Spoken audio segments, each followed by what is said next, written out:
All right. Good morning. For the record, I'm Damian Leonard from the Office of Legislative Counsel. It's good to see everybody so chipper this morning. It's a bright, cloudy Tuesday. So what I'm going to pull up on the screen in just a moment is an amendment to S102, and what it would do in broad terms is take the language authorizing agricultural workers to collectively bargain out of the bill and replace that with a study that would look at developing a proposal for how to provide those rights to collectively bargain, as well as looking at other aspects of Vermont's employment laws that don't apply to agricultural workers, and providing a recommendation as to whether any of those laws should be amended so that they apply to agricultural workers. So this gets to that question that we were discussing last week of They don't want to shut it. this gets to the question we were discussing last week of I think it was phrased at times as making agricultural workers employees for purposes of the statutes. And so part of that is deciding which statutes they would be considered an employee in and which rights they would be entitled to. So without further ado, I'll dig into the amendment. What I'm going to try to do is go through the amendment quickly and then we can discuss. I think that'll work better for your time this morning since we're on a pretty tight schedule before the floor. We'll hold questions until you've got. That would be great. So the first section here, so what we're doing is we're replacing section 2 in the bill with sections 2 and 2A. And you can ignore the header language. It does say that this committee was referred the bill. That's just easier for me to just drop it into the form.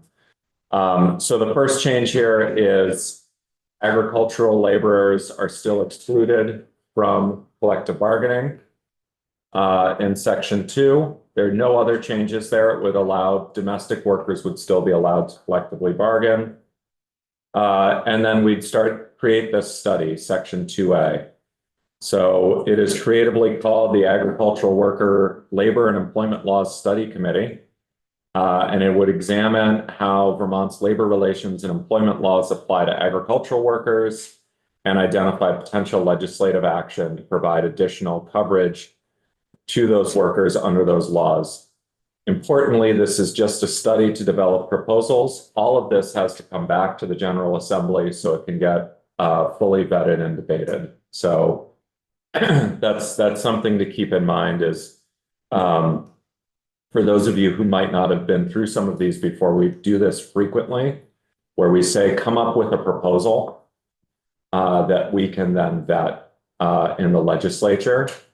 So it's not a done deal by any means, but it's a way to do the legwork that may take up a big chunk of a session for a committee on top of everything else in the building and get you a head start so that you can start discussing the finer details. The committee would be composed of 8 members, 4 from the House, 4 from the Senate, not all from the same political party. So that means you could have 3 and 1. You could have 1, 1, 1 and 1 if you did Republican, Progressive, Democrat, and Independent. Even you could, so something like that. And they would have to be 2 from this committee and 2 from the House Committee on General and Housing, and then 2 from each of your Senate counterparts, Ag and Economic Development. The powers and duties is really where we want to pay attention to what the committee is looking at. So the first thing is identify existing employment rights under Vermont and federal law. This just gives you a good baseline for what's already there. The second is identify Vermont and federal employment and collective bargaining laws that do not apply to either some or all agricultural workers. And the reason I phrased it that way is because for like minimum wage and collective bargaining, it's all. But for unemployment insurance and workers' comp, it's only some. And so, and there may be other instances like that where there's a small farm exemption or something like that. And those may be exemptions that the committee would want to propose keeping because they may still make sense. And then the next step is to look at laws in other states that provide those employment and collective bargaining rights to agricultural workers that Vermont's agricultural workers don't have. So for example, you could look at the California Agricultural Labor Relations Act, which provides collective bargaining rights. You could look at wage and hour laws that apply in some states that don't apply in Vermont, et cetera, and see if those gives the committee a chance to see if that makes sense for Vermont. Because obviously agricultural economies differ just as much as the economies differ across states. The next step is for paying particular attention to states whose agricultural economies are similar to Vermont's. Examine the collective bargaining rights structure that's provided to the workers in those states. So looking at those 14 states that have collective bargaining, try to find some that are similar to Vermont and see how they've structured their collective bargaining. And then you look at things like coverage. So does it apply to all ag workers, just ag workers at large farms? How do they certify we call it an exclusive bargaining representative. This is the union. And so this gets to that issue of, do you do an election? Do you do card check? Do you do both? Do you do some other process? What are the subjects for bargaining? This is an important one. So there may be certain things that you want to say, we're not going to require you to bargain over that. You can agree to bargain over it, but we're not going to require you to do it. What are the procedures for resolving a bargaining impasse? So are you going to allow strikes? Are you going to provide mandatory arbitration? Are you going to do mediation, something else? So there's a myriad of different ways you can do that. What are the unfair labor practices? This is an important one, particularly for farms, when you want to discuss, are you going to allow secondary strikes, which are, so an example of this is where you have members of a union striking at another farm that is not unionized. Or Oregon, for example, restricts picketing during the harvest. So you can't picket at a farm when they're in the middle of the harvest. And so things like that, where you want to look at what, again, makes sense in the agricultural sector, because it's not the industrial sector where collective bargaining developed. And there may be things that you want to make an unfair, in other words, illegal labor practice to protect some of the unique features of the agricultural sector. And then what are the costs that employers and labor organizations are going to be bearing under that system? And that, again, gets back to some of the discussion we had last week of a lot of Vermont's farmers are very small farmers. Mm-hmm. And a lot of our bargaining units would be very small bargaining units.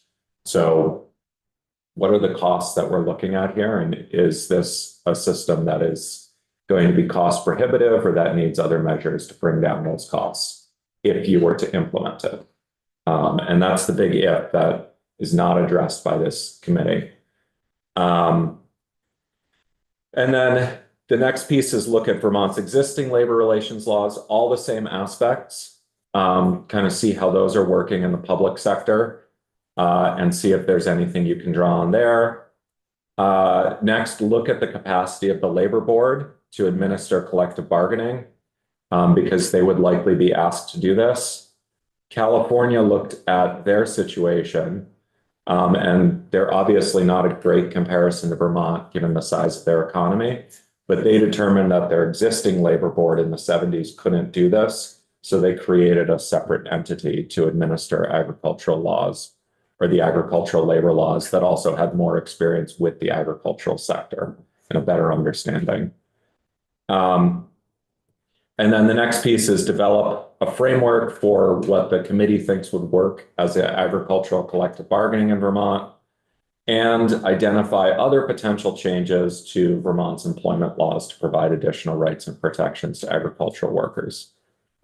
The committee would have assistance from legislative staff, so ledge operations for scheduling, joint fiscal office for any fiscal modeling, and ledge counsel for legal research and drafting. The report would be due in December. The report would have to include a proposal for permitting agricultural workers to collectively bargain, which would address whether to provide it under the existing State Labor Relations Act or create a separate law, the minimum size of employers to be covered. So do you want to only do this on farms with, let's say, 25 or more employees? Or do you want to do it down to 5 employees like the State Labor Relations Act, or maybe something different? Whether to differentiate between covered employers based on their size. So for example, provide limited bargaining for small employers and full bargaining for larger employers. Again, this is just giving them a lot of discretion to propose different options. Determine the minimum number of employees to form a bargaining unit, goes to the same thing. Determine how to address seasonal, migratory, and temporary workers. You may want to prohibit bargaining for temporary workers.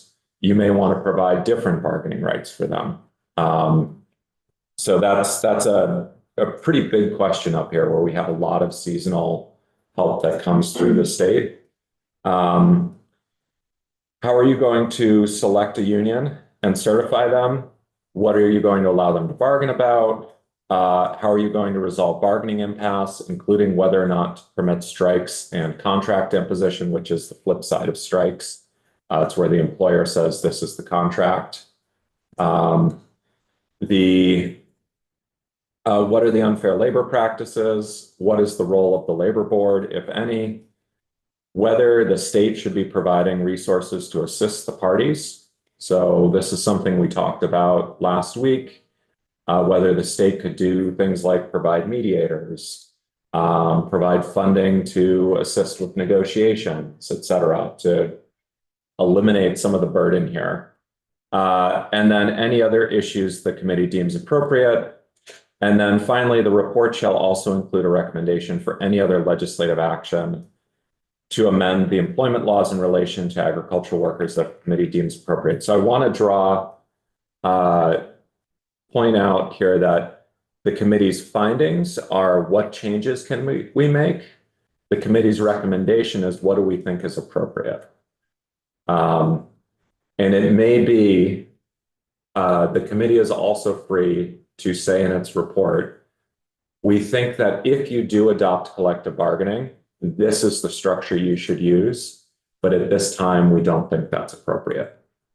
And so they are free to make that recommendation in their report. I don't know if they would or not, but again, that is something that we've had before with committees where they've said, if you're going to do this, this is what we recommend.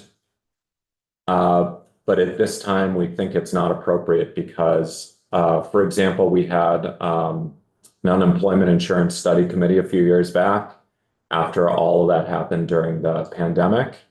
And they said, these are the changes we'd recommend. However, at this time, we would recommend holding off on them because the IT system cannot support the changes that we want. That's an example of when we've said in the past, you know, this is our wish list for 5 years down the road when we have the appropriate things in place to make this feasible. Right now, this would cause too much chaos. So first meeting would be called by the chair of this committee. Under the current draft, it really could be anyone, including staff. And it would be on or before September 6th, which is the Friday after Labor Day. The reason for that, nothing restricts the committee from meeting, say, on July 15th. But historically, getting meetings in the summer is brutal between vacations.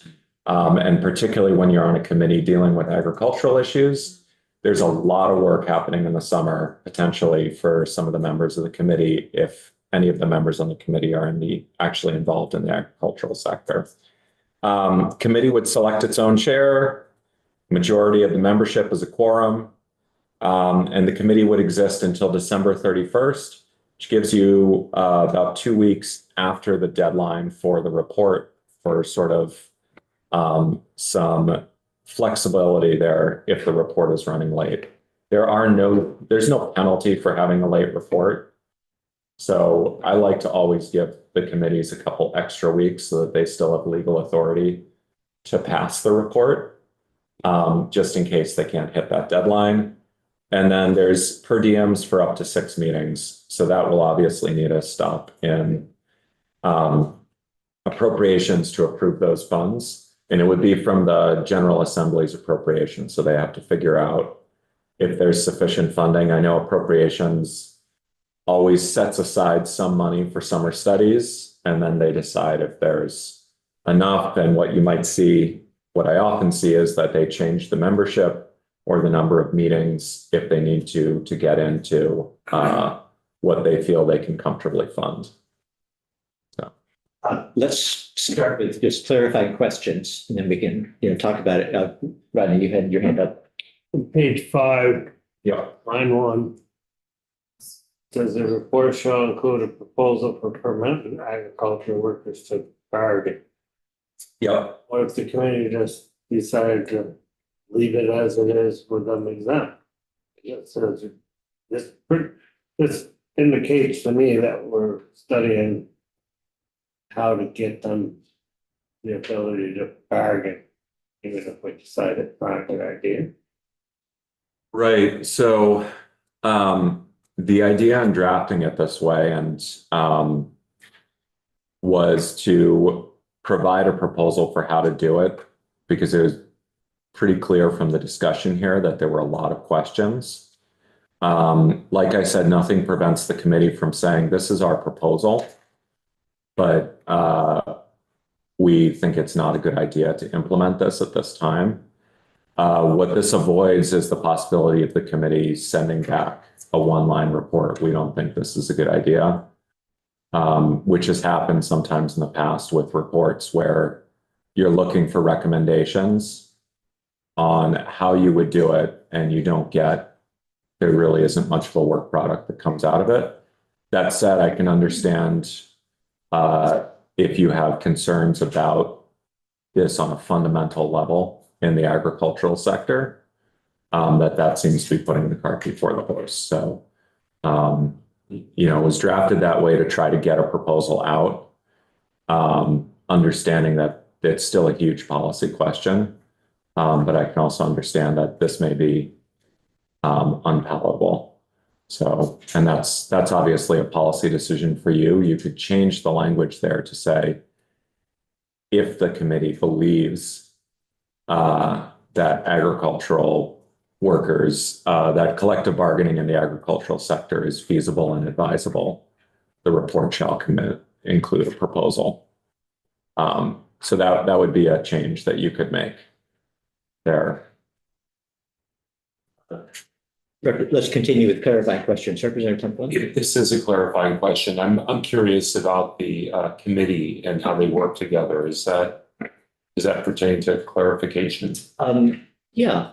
So you mean this 8-person committee? Yeah. What the sort of logistics would be? Or? Yeah. So like between September and December, there would be what I perceive to be 6 meetings. So it's not like weekly everybody would have to gather, and it's just over a 6-meeting period.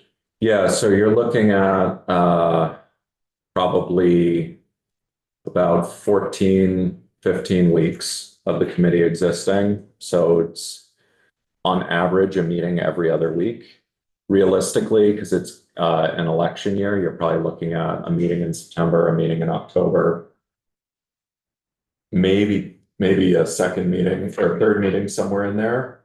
But then probably at least 3 meetings between election day and December 15th, with my guess being 2 meetings in early December, or after Thanksgiving at a minimum. So it's a challenging schedule, to say the least. And then the committee members would likely be doing review in between meetings. And like I told the chair, my experience with these meetings in the past is that staff time between meetings to prepare for the next meeting is anywhere from 40 to 80 hours or more depending on the amount of work the committee wants to get done. So it is a lot of staff time that goes into preparing materials, doing the research. So I mean, just pulling all that information on other states and putting it into a form that's digestible, so that you can come to a meeting where maybe you have 4 or 6 hours in the State House. So half day or a full day in the State House, and you can get the gist of it in the time you have in the State House, and then be able to review it again on your own and figure out what you want to discuss and ask questions about next time. That takes a lot of time and effort to distill everything down from dense legislative language and fiscal reports from other states and putting it into charts and, other narrative that's easy to sort of understands that you can start thinking through the policy issues of this doesn't make sense to me, this does make sense, seems like that's not working well. Because that's really what you're getting at. So yeah, probably a fair amount of work. Committee members, you get out of it what you put into it. And it can be hard with this committee has a pretty broad charge. So if the goal is to really do a deep dive, I mean, my recommendation as staff would be try to budget for full days if you can as committee members, realizing that just doesn't work for everyone. The committees I've seen in the past where they've done half days, sometimes you get a good work product, sometimes you really have left some things not covered, and you end up with a report that says committee has no recommendation on this because we didn't have time. Committee has no recommendation, we didn't have time. And that can be challenging. So Representative Levitt. I was just going to sort of go back to the very beginning, which is what would happen if we didn't do this and I never know how to say this. If we kept dairy workers non-exempt, so they, in the original bill, like it was, and just said, okay, you are now considered employees. What would happen if we just did that and didn't do a study? I'm curious if you can just sort of walk me through that. Yes, but that might be a longer answer than we have in the 5 minutes that we've got left, but I mean, Can you- I'm happy to discuss that with you all offline. I mean, the Okay. bottom line is, I can go into some of the details offline. The bottom line is that on July 1st, union efforts could begin. And so, it'd probably be a little while to get elections and campaigns to get the unions formed.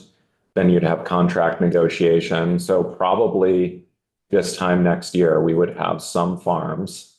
I can't say if they'd be dairy farms or others, where you would have workers who had formed a union and either had negotiated their first contract or were in the process of doing it with their employer. And potentially we'd be back here addressing things that had come up in the meantime.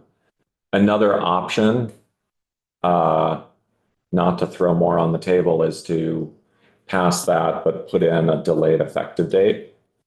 But that really just means you're coming back next biennium to do a deeper dive on this and address whatever issues come out while you're campaigning over the summer and fall. The study would also do that. Okay. So why don't we, Jed, if you've got a question, is this a clarifying question about what the bill does or doesn't do? No, Okay. it's about what it costs. Okay. Well, no, that's, yeah. Just from your experience, I've watched in the news a bunch of committees that meet all summer and then they say, well, we don't have enough evidence. What do you think to do this committee would cost? $5,000, It $50,000? depends on what the per diem is. Well, Yeah. I think it, Damien may have a clue. I was like $89 a day when I was on a summer committee. I don't know what staff time is. So, hold on, let me see if I have that data. All right, I don't have that right now. I assume we're gonna come back on this, so I will get that answer before we come back. Yeah, The study that it takes out. Um, I know. other I know. clarifying questions? Yeah. Yeah, I know. So, I noticed Representative O'Brien's not here, and I think that's because he's preparing to deliver the devotional at 10. Did I see that correctly? He is doing the devotional, yeah. So maybe we should be there to. Be there to hear it. to support that, yeah. Would the committee like to come back as soon as the floor gavels out for caucuses? Usually there's like a 15-minute time between the end of the floor and caucuses. so I have a meeting at 11, which I can try to push a little bit. But I'm free until that meeting. Okay. I don't know what the arrangement's gonna be, but I think maybe we're gonna go right to caucuses, so that would actually work well. Come back here. Yeah, We have all- so, yeah, if everyone's able to do that.